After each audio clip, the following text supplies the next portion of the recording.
Mtazamaji, turejelee taarifa yetu ambapo KTN sasa imefichua njama ya kutisha ya mipango yenye lengo la kusambaratisha maandamano ya Jumatano ya kumbukumbu za mwaka mmoja tangu maandamano ya Gen Z ya mwaka jana. Afisa mmoja mwenye ushawishi mkubwa kutoka Ikulu na mbunge mmoja maarufu wa UDA kutoka Bonde la Ufa wanasemekana kuwa nyuma ya operesheni ya siri ya kuvuruga maandamano ya Jumatano. Mpango huo unaoendeshwa kutoka ngazi za juu serikalini na katika jiji la Nairobi unahusisha mtandao pana unaowajumuisha wanasiasa, wahuni wa kukodiwa na wapiga propaganda wa mitandaoni, wote wakilenga kuvuruga maandamano hayo kwa nguvu. Hii hapa taarifa kamili.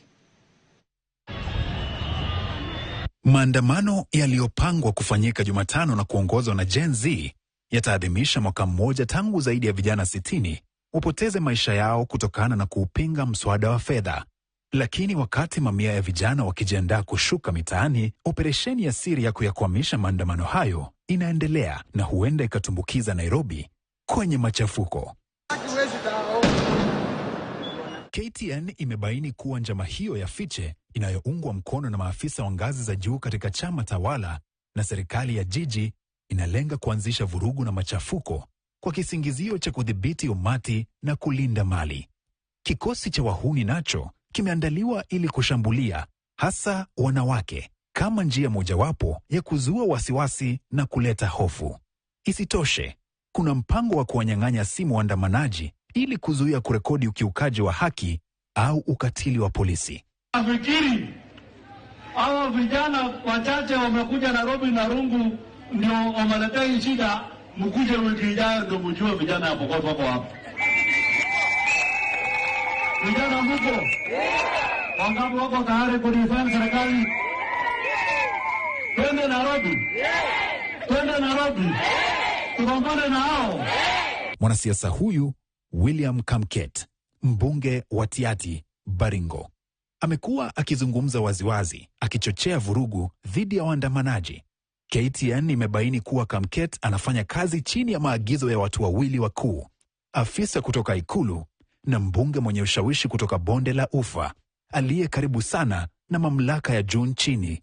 Katika mpango huu fiche, KTN imegundua kuwa wabunge wengine 5 pamoja na gavana mmoja wamepewa majukumu mahsusi ya kuvuruga maandamano hayo. Katika mpango huu fiche, KTN imegundua kuwa wabunge wengine 5 pamoja na gavana mmoja wamepewa majukumu mahsusi ya kuvuruga maandamano hayo. Wabunge waliotajwa ni 2 kutoka kaunti ya Kisii, 2 kutoka Mlima Kenya na mbunge mwanamke kutoka Bonde la Ufa. Mnamo Jumatatu Juni tarehe 16, siku moja kabla ya maandamano ya Jumanne yaliyopelekea kuuawa kwa Albert Ojwang, kundi hili la wabunge lilikutana kwa siri katika hoteli ya Sarova Panafric jijini Nairobi kwa takriban saa 2 kujadili mikakati ya kuyadhibiti maandamano hayo. Matokeo ya mkutano huo yalionekana wazi mitaani. Makundi ya wahuni waliokuwa na marungu yalizunguka jiji wakieneza hofu bila kukamatwa. Katika maeneo mengine, walionekana wakijaza mafuta kwenye pikipiki zao mbele ya polisi,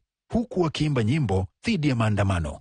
Mpango huu dhidi ya waandamanaji unajumuisha maafisa wakuu serikalini, wakuu wa mashirika ya umma na wapiga propaganda mtandaoni, ukilenga kuwahusisha wahuni katika maeneo muhimu ya maandamano jijini Nairobi, kuwapatia silaha kama rungu na kuwaachia washambulie waandamanaji wasiokuwa na ulinzi. KTN imebaini kuwa maelfu ya marungu yaliyotengenezwa kwa mtindo mmoja tayari yamesafirishwa hadi jijini, yakitengenezwa katika kiwanda binafsi kilichoko Nanyuki kinachodaiwa kumilikiwa na mwanasiasa wa eneo hilo.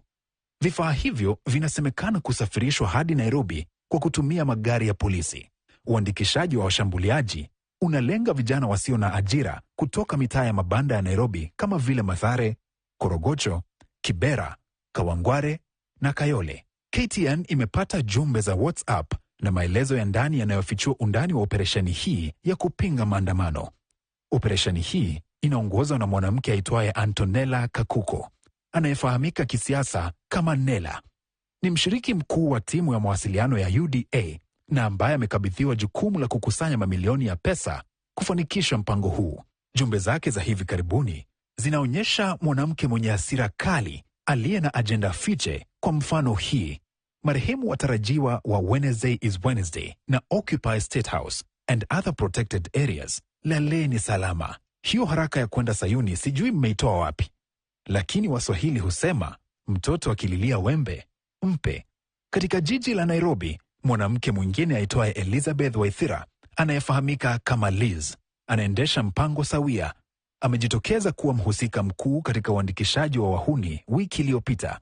Baadhi yao wamekiri kuwa waliandikishwa kufanya kazi kwa niaba ya gavana wa Nairobi, Johnson Sakaja. Japo gavana huyo amekanusha vikali madai hayo. I have never and will never sponsor violence of any kind.